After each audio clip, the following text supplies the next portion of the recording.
Mi mejor amiga intentó manipularme para que creyera que mi novio me había engañado con ella.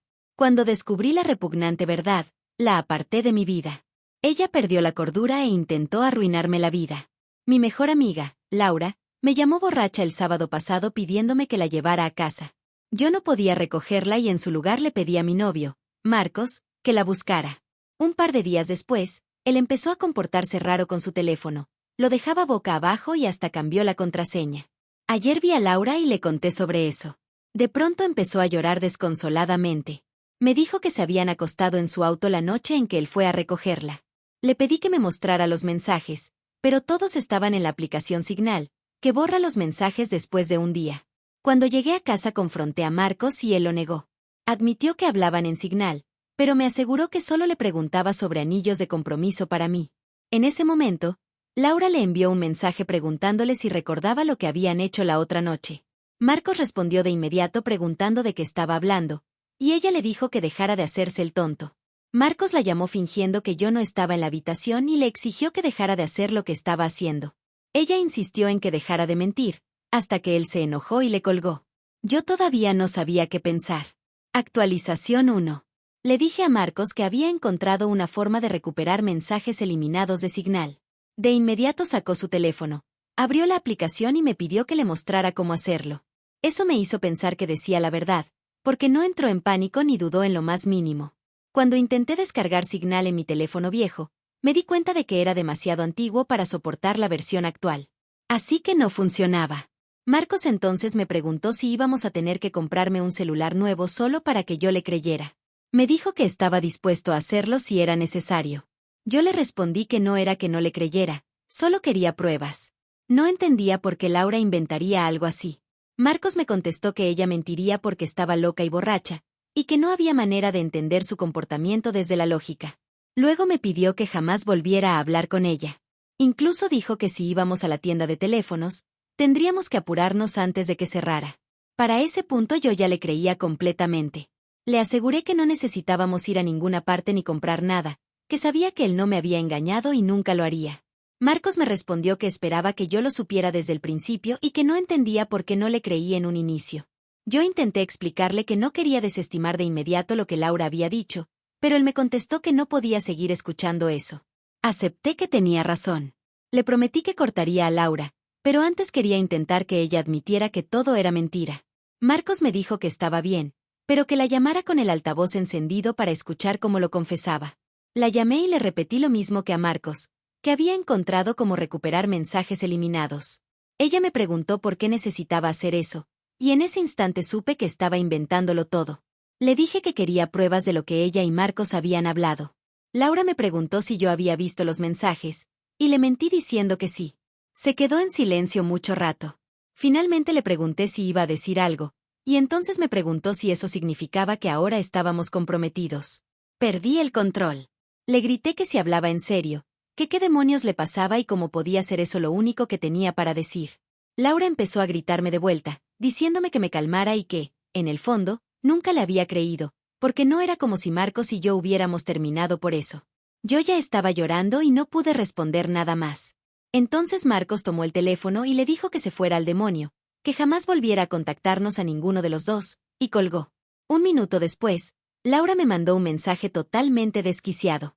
Lo cito aquí, con los nombres cambiados. Daniela, se suponía que ibas a ser mi amiga para toda la vida. Se suponía que estarías para mí, que serías mi persona. Pero conociste a Marcos y ahora solo te importa Marcos. Todo gira en torno a Marcos. Dime por qué Marcos fue a recogerme cuando te llamé. Yo te llamé a ti, no a tu precioso Marcos. Solo quería que vieras lo jodido que es todo esto, pero claro que no lo ves. Siempre eliges a Marcos antes que a mí, como siempre lo harás. Finges que te importo, pero sé que no. Es patético, Daniela. Eres una mujer patética que elige a un hombre antes que a una amiga. Pero como no puedes decirlo tú, lo digo yo. Como necesitas que tu perfecto y dulce bebito Marcos lo haga por ti, lo haré yo. Adiós, Daniela. ¿Es eso lo que quieres? Adiós para siempre. Espero que hayas conseguido lo que querías. Después de eso aparecieron los 3 puntos como que seguía escribiendo, pero la bloqueé antes de que enviara algo más. No me importa nada de lo que pudiera decir. Seguramente solo sería más justificaciones o culparme de todo. Creo que Marcos tenía razón. No hay lógica sana detrás de lo que Laura hizo. Probablemente ella aún me culpa, sobre todo a Marcos, por ser una borracha incapaz de ordenar su vida. Y de alguna manera pensó que, si decía que se acostó con Marcos, yo terminaría con él pero seguiría siendo su amiga, y que mágicamente todo se arreglaría. Respecto a Marcos, le pregunté si creía que podía perdonarme por haber dudado de él. Me dijo que, ya que había recapacitado y cortado a Laura, podíamos intentar dejar todo atrás. No creo que vaya a proponerme matrimonio pronto después de esto. Y, según lo que él mismo dijo, todavía no había planeado nada concreto, más allá de preguntarle a Laura sobre anillos y si yo consideraría cursi una propuesta en público. Solo intentaba tener ideas sin que yo supiera. Por eso pienso que, si algún día llega la propuesta, no será pronto. Actualización 2. Resultó que lo que estaba pasando con Laura era mucho más grave de lo que pensé al principio. Lo que comenzó con acusaciones falsas contra Marcos escaló rápidamente a algo peor. Después de bloquearla, no se detuvo. Creó múltiples cuentas falsas y empezó a bombardearme con un flujo interminable de mensajes. No eran solo unos cuantos, eran decenas cada día. Sus textos estaban llenos de ira y amenazas absurdas. Decía que yo había arruinado su vida y juraba vengarse de mí y de Marcos. Durante meses, su acoso fue constante, como una pesadilla sin fin. Me enteraba por amigos en común que no solo me atacaba por mensajes, sino también en redes sociales.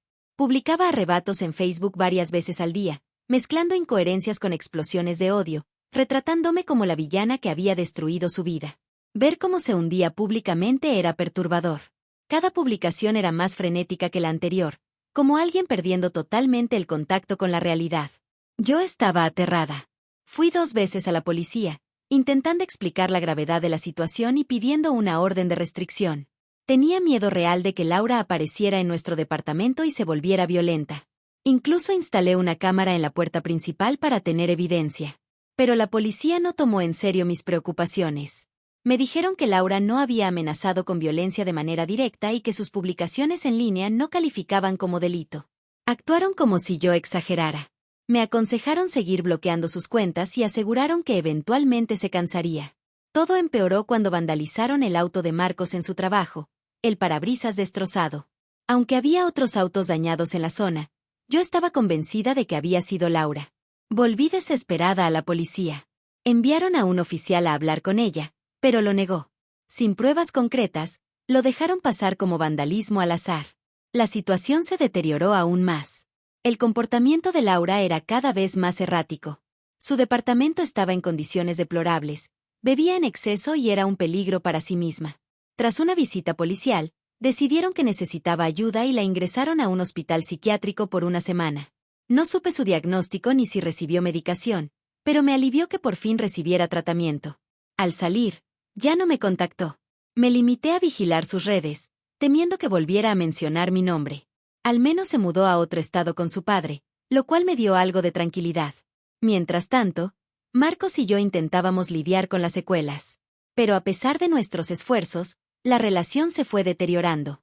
El estrés y el acoso constante nos pasaron factura. Marcos no podía soportar más la presión. El punto de quiebre fue después del ataque al auto. Marcos ya no aguantó y decidió terminar la relación. Fue doloroso. Su enojo y frustración eran evidentes. También me confesó que nunca logró perdonarme por haber dudado de él al inicio. Sentí que lo perdía todo, a la persona que amaba y la esperanza de arreglar lo nuestro. Intenté hablar con él varias veces, le aseguré que quería reconstruir nuestra relación, pero fue inútil. La desconfianza y el desgaste se habían vuelto irreversibles. Con el tiempo tuve que aceptar la realidad. Lo que hizo Laura fue mucho más extremo de lo que jamás imaginé. Su acoso, la indiferencia de la policía y la ruptura con Marcos me dejaron destrozada emocionalmente. Empecé a enfocarme en sanar. Me refugié en amigos que siempre me apoyaron y busqué terapia para procesar el trauma. Fue un camino largo y difícil, pero poco a poco encontré un nuevo equilibrio. Hoy, aunque me marcó para siempre, aprendí lecciones duras sobre la confianza, la resiliencia y la importancia de pedir ayuda cuando se necesita. Estoy decidida a seguir adelante, aprender de lo vivido y construir un futuro más sano para mí.